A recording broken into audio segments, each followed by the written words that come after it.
Hey guys, sorry it's been a little while since I filmed a video, but I've been going through a little bit of a transition with how I'm planning, and I wanted to make sure everything was working the way I wanted to before I filmed about it.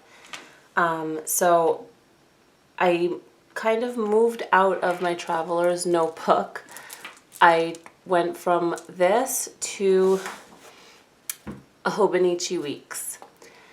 And I never thought I'd go into Hobonichi, but for what I was using my planner for and how I was carrying it around, I wanted to find a way to simplify it a little bit because it was a lot of bulk and I love flipping through it at home. But when I was out and I needed to use it or needed to write something down, or I'm also using it as my wallet, or mostly was using it as my wallet, it was just a little bit cumbersome and it was a little bit bulky. When I had to run errands and things. So I did some research on YouTube and I came across the weeks, and it's a week on one page with a page for notes. So I'm going to first go through the traveler's notebook, how I had it set up, and like the things that I have included in here, and I'll show you how I fit it in the weeks. So first going in, I know you guys have seen the setup before. It's now empty from my cards and cash and everything. But I had a dashboard with post-it notes, a brain dump, so a place just for random notes. I kept some stickers back here. Another dashboard with some pictures. This is where I have my monthly, where I kept track of bills that were due and income from my husband and myself. And then I also kept back here like information such as like our social security card number and other important numbers I might need when I'm out. I also kept travel plans back here that we had, wish lists, and that was kind of it. Then in my next insert, well, I had some page flags here. In my next insert, I had another dashboard here. This was my bullet journal. And this could be really lazy of me, and maybe I shouldn't be like this, but I was kind of getting tired.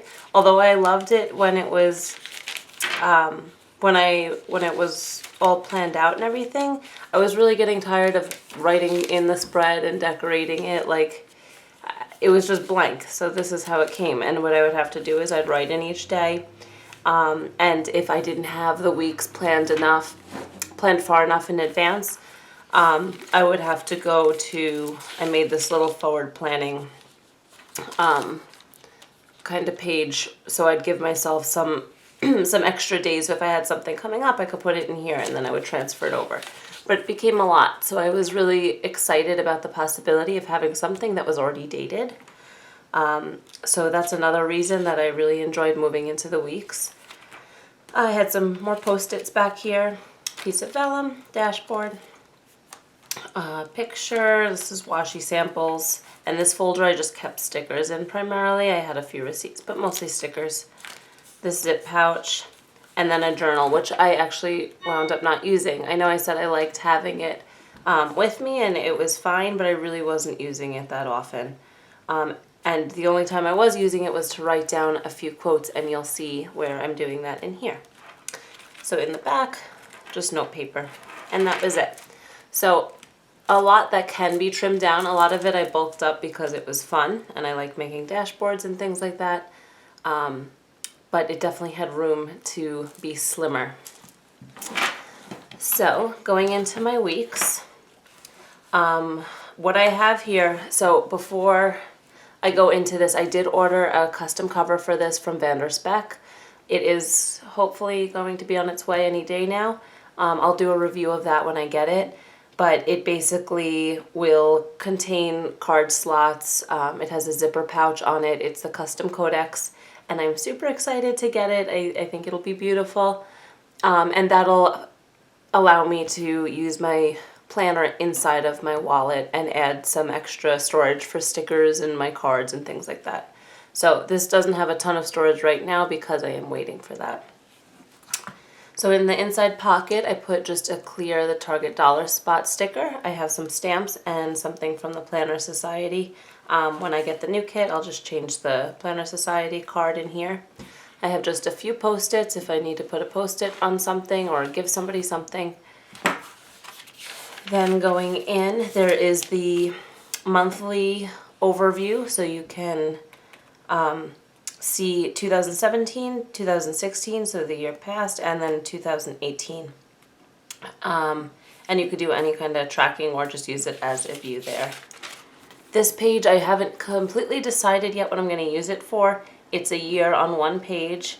It shows each month and each day. I think I'll probably use it for birthdays or something like that. Then there's the first monthly spread. So when I got this, I actually got this a little bit earlier. I got this at the end of November. So what I did was in the note pages, which I'll go into later, but there are a ton of note pages, I set up how the weekly is so I can practice it.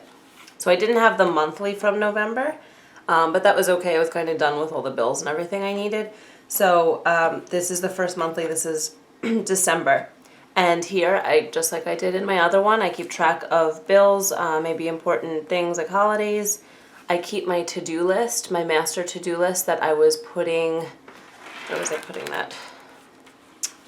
I was putting that in the monthly spread in the beginning here. So I had the month again, so another thing that was repeated, that if I had this set up, I really didn't need to repeat because it's really easy to come back to this. And then I had my master to-do list for the month. So I'm doing that here now. And I'm finding, I know this looks small, but I'm easily adaptable to the size grid that I have, so I'm able to write a bunch in here, and I can actually fit 2, 3, 4, 5, 6, 7, 8, 9 to-dos if I need to, and I really normally don't have more than that.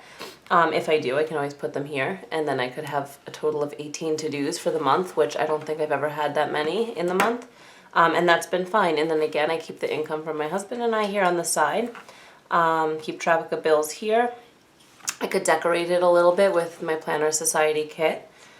And then I could forward plan any other bills or things that are coming up in the coming months. Because this goes all the way to, let me see here, to March actually, is the last month. So after the monthlies, it goes right into the weeklies. So I'm going to show you first. This is how the weeklies normally look, but I'm going to show you the weekly that I set up. In the back here, there are 72 pages of notes. So we have plenty of room. There's more than one a week that you can use. So I just set up a weekly here. And I absolutely fell in love with it. So I'm using the actual days for appointments and to-dos that I want to do on that day. So of course I have Monday and Tuesday off, so that's normally more full. And then other things throughout the week I put there. And then I'm using this side for any notes that I have that are pertinent to the week, like things that I want to do at my job. I was going Christmas tree shopping. There's an invisible line here, like a not a dotted line, a little bit darker line. You could ignore it if you don't want to use it.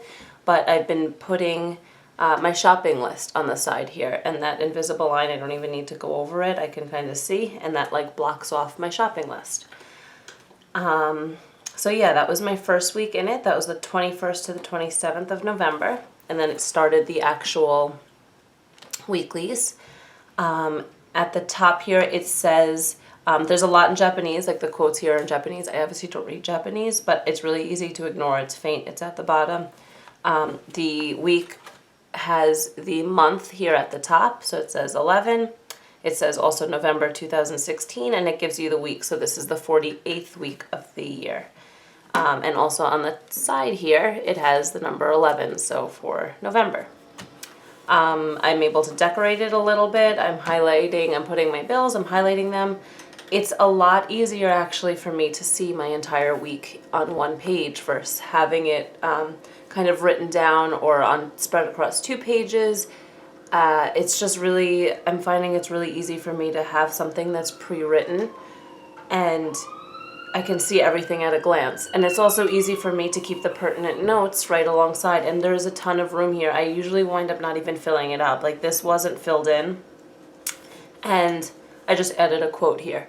So this is where I've been adding my quotes, and that's kind of fun. So because I can't read the Japanese quotes, I can add whatever quote I come across during the week, and I put that there. Then the second week I had in here, I put a little washi at the top. Again, I added some quotes. I put some to-dos here. I've had my shopping list here, just like I had my shopping list here. I added some stamps. Sometimes I add the quotes at the end of the week to see how much I fill up because I'm still getting used to it. I don't want to put in a ton of quotes and then not have room for the things I really need to. And then this is coming? Yeah, this is this week or last week. And I put my groceries here. I stamped a little more. I decorated a little bit more with washi. I've been marking, everything, like if I work out and any other to-dos I have. And then this is this week. So this week I was going Christmas shopping. I put a list here of people I needed to shop for, and I decorated a little bit. My sister wrote in my planner.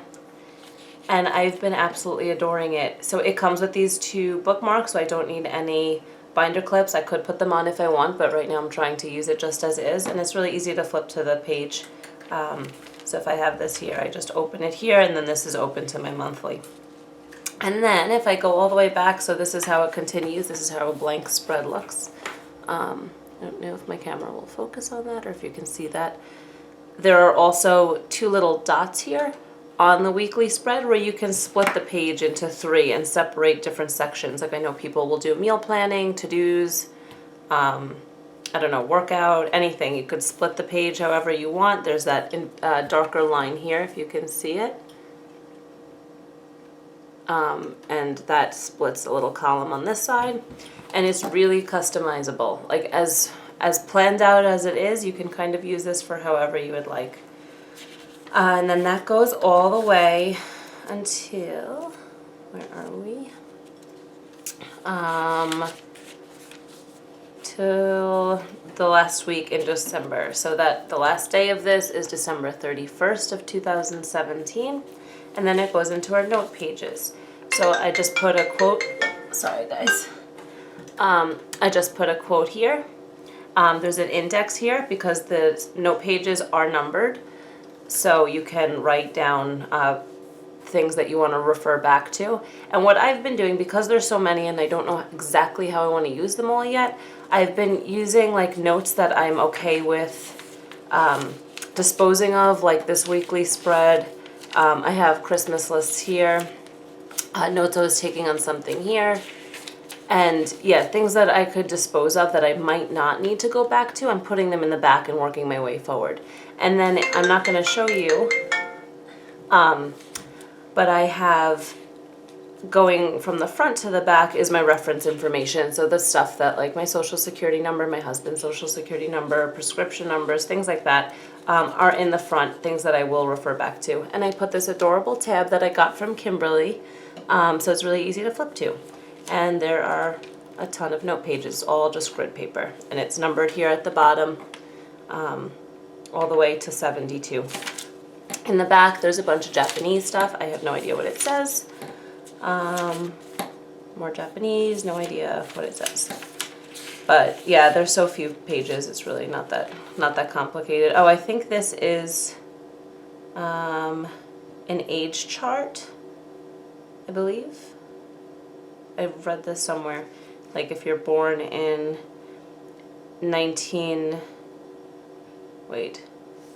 if you're born in 1916, you're 101 years old now.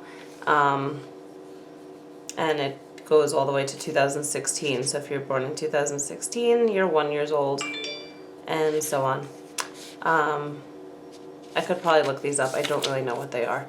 There's some room here for contact information, but again, I don't know what the Japanese kanji says. So I'm leaving it for now, and I'm putting my contacts in the front. Yeah, and then that's that. And then here's my address there. And then there's a serial number on every Hobonichi. Everyone has its own custom number, I guess. And then in the back here, I have some more Post-it notes. The clear pocket that it came with. I have just some receipts in there and some more of those polar bear tabs. And I just washi taped a pen loop in. These are the pen loops. I got them from Amazon. And they come in a 6-pack of 3 different size pen loops. And I just didn't want to stick it on because I knew I was getting the Vanderspec, so I know I'll be taking the pen loop off probably. So I just put some washi and that's staying fine. The pen I'm using, which I'm loving right now, is the Jetstream Uni in the ballpoint. It's 0.38. This is actually the pen or the type of ink in the pen that came with the Hobonichi, the three color pen. But I only use black primarily, so yeah, I decided to just pick up the same one from Jet Pens, just in a black pen. So that's that. If you guys have any questions or you'd like to see any other videos, just please let me know. I'm sorry I moved out of the Traveler's Notebook, but I really am loving it. I'm loving the simplicity of it and the minimalistic aspect of it. So yeah, I'll keep you guys updated and we'll see how it goes. Take care, guys. Bye.